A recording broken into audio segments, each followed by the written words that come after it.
Hey, my Lipton. So I know I'm a few days late, but I wanted to come in here and do a video about Dharmendra. If y'all don't know who Dharmendra is, if y'all new to the channel, if y'all not into Bollywood, if y'all just kind of come across my YouTube channel and see I'm talking about this man. Um Dharmendra is a Hindi, like a Hindi film actor, hero as they like to call him, in India, and he passed away a few days ago. And honestly, he lived a full life, right? Like he passed away at 89 years old. He really, really lived a full life. Dharmendra is one of those actors where it's kind of like, I would say, like he came after the Raj Kapoors, the Dilipkumars, the Devanands. Like he came like kind of a little bit after that.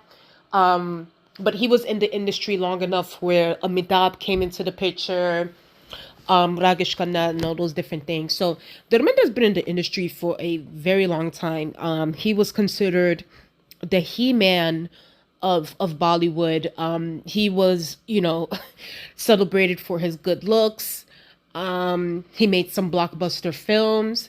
He was really, really one of the top actors in Bollywood, and he really, really just made an impact on the industry, as far as like especially when I was looking at his documentaries and watching a few videos and them talking about how versatile he was in his films. And basically, like, he was able to play a comedic role, he was able to play the buff and tough role, and he was also able to play a romantic role. So it's crazy because nowadays you see actors now being typecast and not being able to be, like, them being versatile. Sometimes it doesn't look right on them. So it's just like, it's really something where it needs to come to you. Like that kind of stuff needs to kind of, it needs to be in you for us to kind of see that kind of versatility. And that's what, Dharminder represented. That's what he showed in his cinema. I would say this, I haven't, like, of course, like, I've seen Dharminder films growing up, but like for him, like, when it comes to like the oldest gold age, he's not one of those. Of course, like, Amitabh was the one that I was mostly introduced to, because I felt like Amitabh always reinvented himself and stayed in the spotlight. Whereas I feel like Dharminder really took, because I was watching this video on Brute, I think that's the name of it, where Dharminder took like a producer role. He was launching his sons, he was launching his grandson. So I would say, like, in the later years, like especially like in the 90s and 2000s, is where Dharminder kind of, was like, what, let me just launch my grandkids, my kids. I'm still gonna do like a movie once a year, but not really be out there like that. So, I didn't really, I would say I was more of a casual fan of Dharminder. But as y'all know, on this channel, I have been doing a lot of Hindi film reviews of like the 50s, the 60s, the 70s, the 80s, And if y'all want to watch any of those previous reviews, it's up on my ZTV/Bollywood Talk playlist. If y'all want to go watch my previous reviews that I did on different Hindi films of the past and present. But yeah, like, Dharmendra was someone that was just like, he was so great. And like, of course, the looks, the ladies were going crazy over him, of course. And y'all already know, I gotta talk about it. But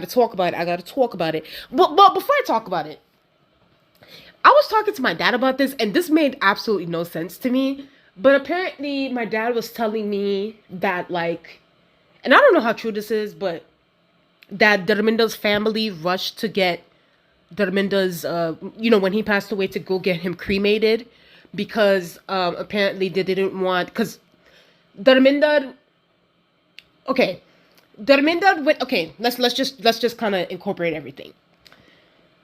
Dharmendra had a first wife, which is the one on the right side, Prakash, and he married Hemamalini, his second wife, the one on the left, and he converted to Islam to marry Hemamalini, and then he converted back after he married Hemamalini in the Islamic tradition. So apparently, my dad was telling me that I guess some people were saying, like, oh, they didn't want it to be like a thing where, like, the Muslims in India were gonna feel some type of way. So they didn't want to delay the funeral preparation, so they just rushed to get his body cremated so that there was no issues between like how in Hinduism how they handle funerals compared to like how in Islam how they handle funerals. And honestly, I'm gonna be honest with you, when I heard that, when my dad was telling me that, I was like, that makes absolutely no sense. Like, because I feel like the Muslims in India, I feel like they kind of already know that Dharmendra is a Hindu. Like, first of all, the fact that and I spoke about this to my family members in the past. The fact that Dharmendra had converted to Islam to marry hemamalini is so stupid to me, because I'm like, and maybe y'all can tell me, the Hindu, if I have any Hindu subscribers, shout out to y'all. Maybe y'all guys can tell me in the comment section. But in Hinduism, like in the past, like centuries ago, didn't people who were also Hindus have practiced polygamy? Didn't they also have Hindu men that married 2, 3, 4, 5, 6, 5, 7? Like, that's why it's like, I don't, of course it's probably not as practiced now, but it's something that like even in the Hinduism holy books, like, some of the gods there have multiple wives and that sort of thing. So it's like, I'm like, it's something that is, I mean, previously centuries ago was practiced in Hinduism. So that's why I didn't quite frankly understand why Dharmendra had to convert to Islam to do it. Like, he just used the religion to convert to marry Hemamandi, then reverted back to Hinduism. So it's a mess. Either way, personally for me, when my dad was telling me that, it didn't make any sense, because I was like, I feel like the Muslims in India wouldn't care per se, because I feel like they already know that.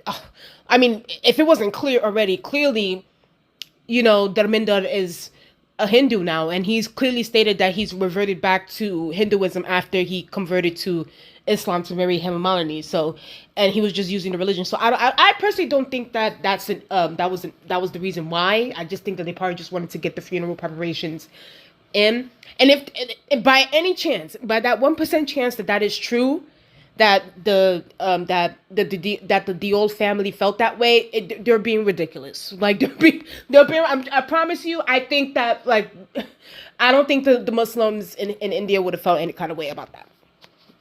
Now, so of course, Dharmendra's life was steeped in controversy, as any actor in any industry would be. So as I said before, Dharmendra was a polygamist.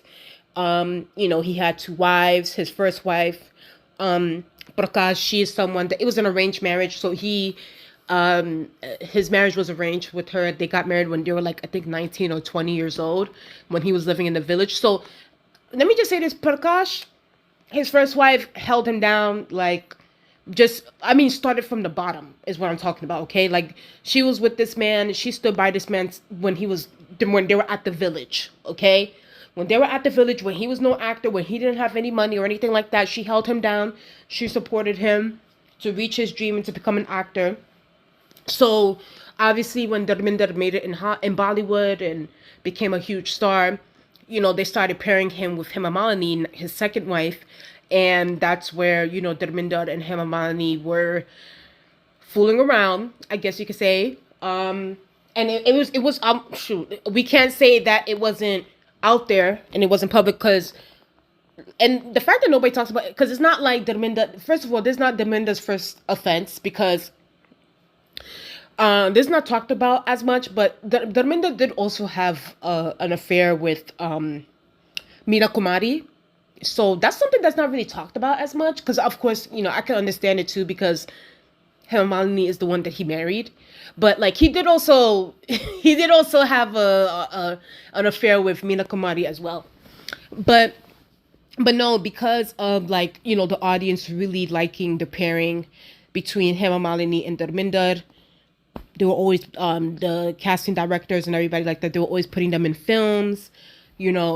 It led to one thing after another, and then it honestly led to a point where, like, Hemamalini said this herself on the Simi Garwal interview, like, she genuinely could not see herself with anybody apart from Dharmendra. And in a way, I believe her. Like, I believe her when she said that, like, because I'm like, now, do I agree with her actions and things like that? No.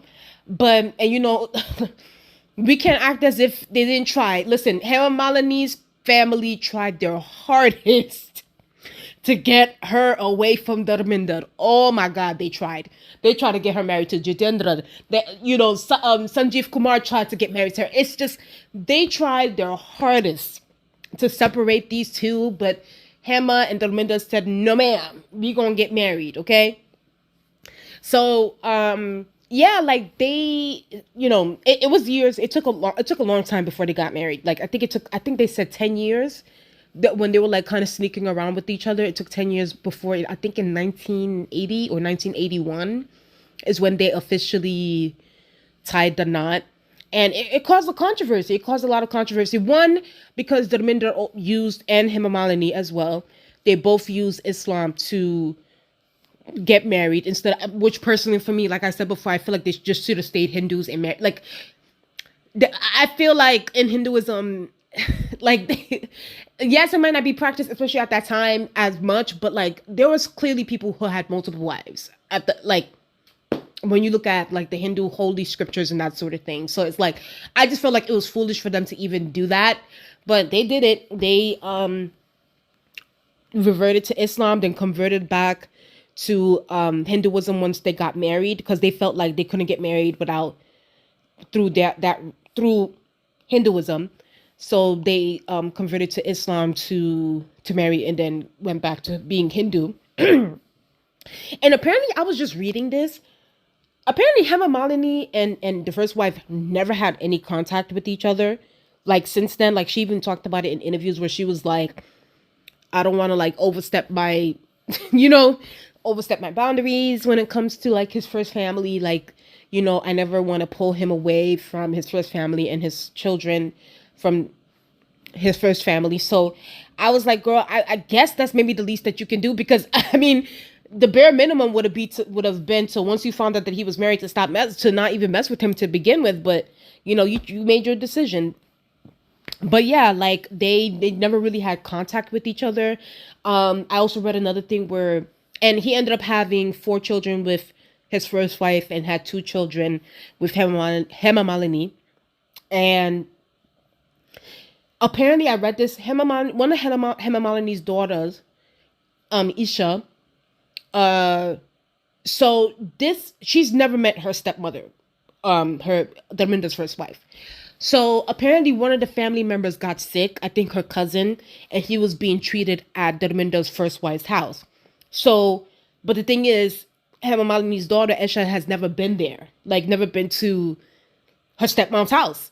And like, since she was born. So at this time, she was like 30 years old. So she hasn't seen her stepmother in person, like interacted with her or anything like that, like ever. Which I was like, I'm not gonna lie to y'all, I was shocked about, because I'm like, not so much like Hema but like I'm like shocked that like Dharmendra didn't, bring the family. Like, you see how like the way that Salman Khan's father, when he married Helen, and how he involved Helen with his main family. Like, they mingle with each other. So that's why I was shocked that like Hema's kids and like Prakash's kids don't really mingle in that way. But yeah, she hasn't seen her stepmother ever in person. So she went there for the first time to go see the sick family member.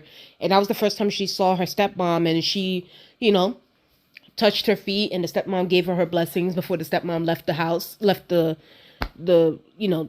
scene. Even though I don't think she was bitter in that moment, but like, it's just, but yeah, I think, it's a thing where it's like, it is what it is at this point. Like, I could understand, like, this situation has happened many moons ago.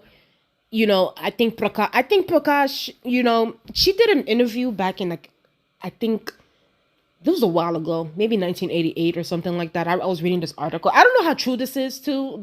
This part is allegedly. It was like a Stardust interview where she was like, she doesn't, Prakash was like, she doesn't understand why her husband gets the womanizer title when every other man in the industry is also doing the same thing, like having like affairs and fornicating and stuff like that. And I'm like, yeah, girl, that might be true, but they ain't marrying them either. It's no shade. And I have to throw that shade at you. But like they ain't married. They might be having affairs. Okay, last time I checked, Rajesh Khanna, he was having affairs on Dimple Kapadia. But guess what? He ain't married Tina. He didn't marry Tina. Oh my God, he didn't marry Tina. And if y'all get that reference, y'all get that reference, okay? But yeah, that's what she was saying. I was like, okay, girl, with your low self-esteem. And then listen, I want to be all like giving grace and being, whatever. But then she said something like, oh, I could understand why my husband would look at hemamalini. I mean, any man would look at hemamalini. And I'm like, okay, girl, it's giving low self-esteem. Thank you so much. Thank you so much. But yeah, I mean, Dharmendra, it's a life with success. And I also saw something where like he didn't win a Filmfare Award for the best actor category ever. And I was like, man, I mean, at his time, when you look at the people that were out at that time, you had Ranjinder Kumar, you had Shami Kapoor, even though Shami Kapoor to me personally is not a good, like, I might have to do a whole video on Shami Kapoor because y'all not going to like me what I have to say about Shami Kapoor. But, you had those big, heavy hitters at that time. So I can see why Filmfare thought that, he's a cute, handsome man, but, is giving supporting actor. But I think he definitely should have got, like, Dharmendra definitely put work in. Especially for someone who didn't have any connections in the industry, came from a village. Yo, we need to have a serious conversation about how if Dharmendra were to be breaking into Bollywood today, he would have never made it. The nepotism is so bad right now in Bollywood that it would have made this is why to me personally, it was way easier to break into Bollywood in the golden age of Bollywood, like in the 50s, 60s, like 70s era. Like that would have been the perfect time to break into Bollywood. Like 50s, 60s, and 70s. Those three particular decades, perfect time to break into Bollywood. Because yes, there was the nepotism that was there, but it still felt like you can have someone that was outside of that bubble to kind of break in. Now that I'm for the ones that love Bollywood, that want to break into Bollywood, it's no shade, but you're not gonna make it. The nepotism is so bad right now. It's so bad, and it's crazy because when you look at Dharmendra, this man, he came from the village. And he became a huge. This would not happen in 2025. This would not happen in 2025 in Hindi cinema. It wouldn't. And that's really a shame. That's how bad the star kid nepotism mania is right now in Bollywood. Because at least it was giving like 50-50 in the 50s, 60s, and 70s. But now forget it. Forget it. But yeah, that's just my thoughts on that. You guys tell me what you guys think in the comment section below. How do you guys feel about Dharmendra's death and his legacy, how he will be remembered? How do you guys feel about my commentary on his marriages and that controversy? And tell me what you guys think in the comment section below. Please like, comment, and subscribe to the YouTube channel. Let's get up to 2,000 subscribers. I'm gonna talk to you guys later. Bye.